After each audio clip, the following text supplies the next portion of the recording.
Afin de réaliser une image au format PNG, format nécessaire pour appliquer une transparence à une image, nous utiliserons Photoshop comme logiciel de retouche photo. Si vous ne disposez pas de Photoshop, il existe des outils gratuits à télécharger comme PaintNet qui est une application conçue pour Windows.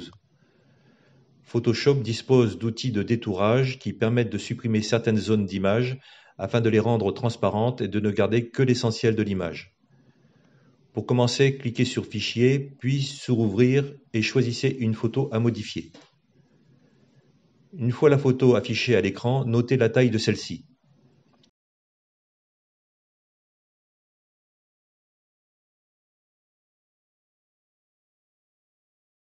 Puis, nous allons créer un calque en cliquant sur Nouveau fichier.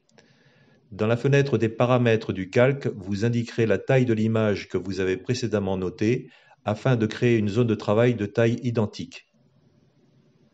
Point important, dans les paramètres du calque, ne pas oublier d'indiquer que le fond de la zone de travail du calque doit être transparent. Puis cliquez sur OK.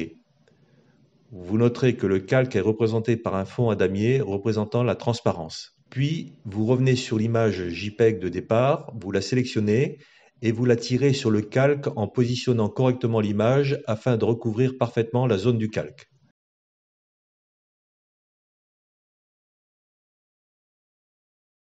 Maintenant, nous allons travailler sur le calque sur lequel l'image a été positionnée. Dans un premier temps, on va sélectionner les zones de l'image que l'on souhaite rendre transparentes.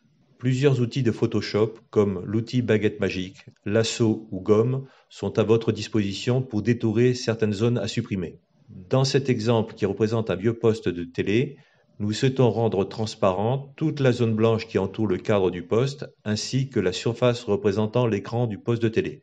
Pour ce qui est de la zone blanche entourant le cadre du poste, cliquez dessus avec l'outil baguette magique. L'outil baguette magique va sélectionner la couleur blanche de la zone. Au préalable, il est préférable d'ajuster la tolérance de l'outil baguette magique. La barre de réglage de la tolérance est située dans le haut de votre écran. Plus la tolérance de la baguette magique sera haute et plus il y aura de pixels sélectionnés, et inversement. Donc à vous de régler la tolérance afin de ne garder que la zone à enlever. Lorsqu'il s'agit de zones faites de plusieurs couleurs, l'outil lasso ou l'outil gomme seront plus adaptés, l'outil baguette magique ne traitant qu'une couleur à la fois. Une fois la zone blanche sélectionnée par l'outil, il suffit de la supprimer. Une zone à damier apparaît, zone représentant la transparence. Il est encore possible d'affiner le détourage en zoomant sur les contours des zones afin de supprimer les pixels en trop en utilisant les outils gomme, lasso ou baguette magique.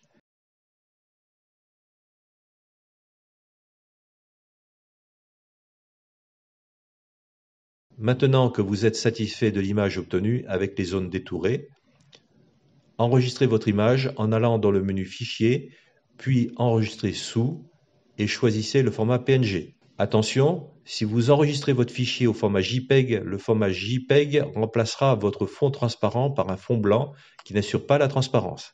Maintenant, votre fichier PNG est prêt à être importé dans Premier élément.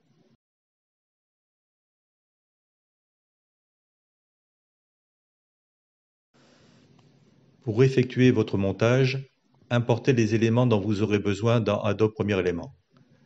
Les éléments détourés se comportent comme si vous aviez effectué un découpage d'une zone dans une feuille de papier.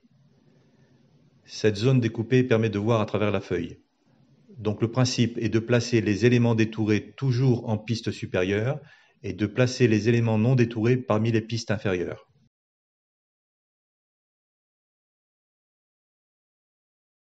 Si les éléments que vous avez posés sur les pistes ne sont pas de même taille, vous pouvez toujours les ajuster en réglant l'échelle et la position des éléments souhaités.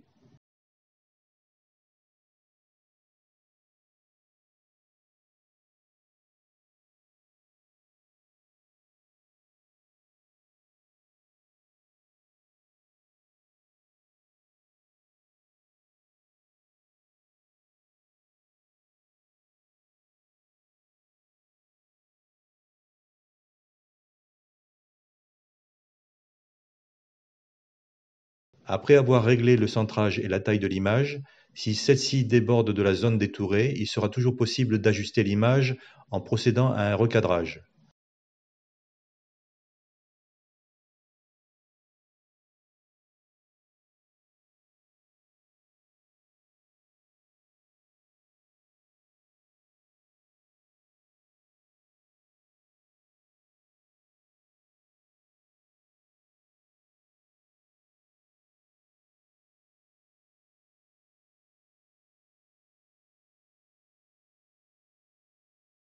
Vous pouvez également rajouter un arrière-plan supplémentaire à condition de placer cet arrière-plan parmi les premières pistes. Des bandes noires peuvent encore apparaître de part et d'autre de l'écran. Il suffira d'agrandir la taille de l'arrière-plan en réglant l'échelle afin de masquer les bandes noires.